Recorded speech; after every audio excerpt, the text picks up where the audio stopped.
मनुष्य को ये दुर्लभ मानव शरीर मिला है। इसको सदैव स्वस्थ रखने का, दीर्घायु होने के लिए हमेशा आप सतत प्रयत्नशील रहिए। कुछ ऐसी चीज़ें हैं जो मनुष्य के शरीर में रोग उत्पन्न करके अनेक प्रकार के कष्टदायक हैं। उनमें से मुख्य रूप से वर्तमान समय में फ्रिज और बर्फ की जितनी भी चीज़ें हैं, ये मनुष्य के लिए जहर से कम नहीं है। जितने भी बाजारू कोल्ड ड्रिंक्स या पेय हैं, चाहे वो मैंगो जूस भी क्यों ना हो या एप्पल जूस भी क्यों ना हो, कोको कोला वगैरह आदि आदि, ये बहुत ही खतरनाक है मनुष्य जीवन के लिए। और जितने भी रिफाइंड वस्तुएं आती हैं, रिफाइंड ऑयल आते हैं, रिफाइंड घी आते हैं, ये बहुत ही खतरनाक मनुष्य शरीर में जाने के पश्चात पॉइजन उत्पन्न करते हैं। इसी क्रम में ये शुगर, चीनी, शक्कर, देखिए मिलों में जो शक्कर को धोने का पानी होता है, वो अगर किसी खेत में डाल दिया जाए तो 5 साल के लिए कम से कम मानिए आप उस खेत को बंजर कर देगा एक बार डालने से। ये बहुत ही खराब है। जहां तक हो इसका बहिष्कार करो। इसके स्थान पर गुड़ ले सकते हैं आप, कोई तकलीफ नहीं। और बाजार में जो उपलब्ध होने वाले इंस्टेंट फूड हैं, चाहे वो मैगी है, चाहे बर्गर, पिज़्ज़ा, मोमो आदि कुछ भी हो, ये सब मनुष्य को अनेक प्रकार के रोग दे करके आयु को क्षीण करने वाले हैं।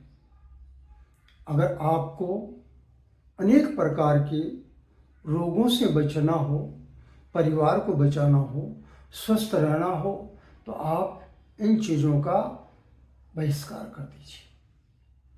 शुद्ध घर से निर्मित वस्तुएं जो प्राकृतिक रूप से प्रकृति के अनुकूल हो, उन्हीं का सेवन कीजिए।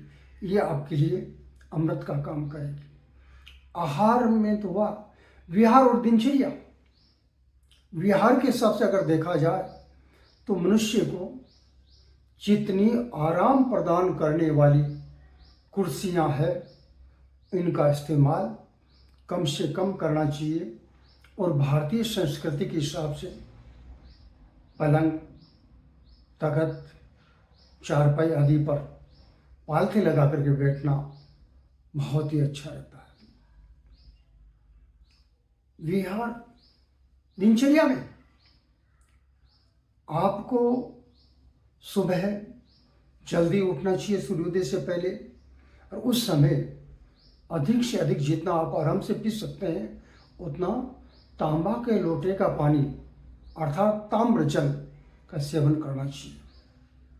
अगर ये आप करते हैं तो आपको बहुत ही अच्छा लाभ मिलेगा और कई रोगों के प्रति रोग प्रतिरोधक क्षमता आपके शरीर में उत्पन्न होगी। दिनचर्या के अंदर में कई प्रकार के कार्य जो सुबह से रात्रि सोने पर्यंत तक आते हैं, उनको आप अपनी उम्र, देश काल और धर्म सम्मत जो हैं उसी प्रकार आचरण करते हुए अपने जीवन का निर्वाह कीजिए। आपका जीवन आनंद में होगा, आपका शरीर तंदुरुस्त होगा, आप निरोगी रहोगे तो ये जीवन सुख देने वाला बनेगा, वरना यही जीवन आपका भार स्वरूप बन जाएगा। आज जितने भी संतानें हैं, पुत्र हो या पुत्री हो, वो एक भी खराब नहीं है, परंतु वर्तमान में उनके पास में भी समय का अभाव रहता है। इसीलिए आप स्वयं अपने जीवन के प्रति सतर्क होकर के आहार, विहार, दिनचर्या जो वेदों के मूल सम्मत हैं या हमारी कुल परंपरा के सम्मत हैं, उसी प्रकार से करिए। आधुनिकता की दौड़ में आप अंधी दौड़ न दौड़ें, वरना आपको कई प्रकार के नुकसान उठा करके रोगों का घर ये शरीर बन जाएगा। संभालिए।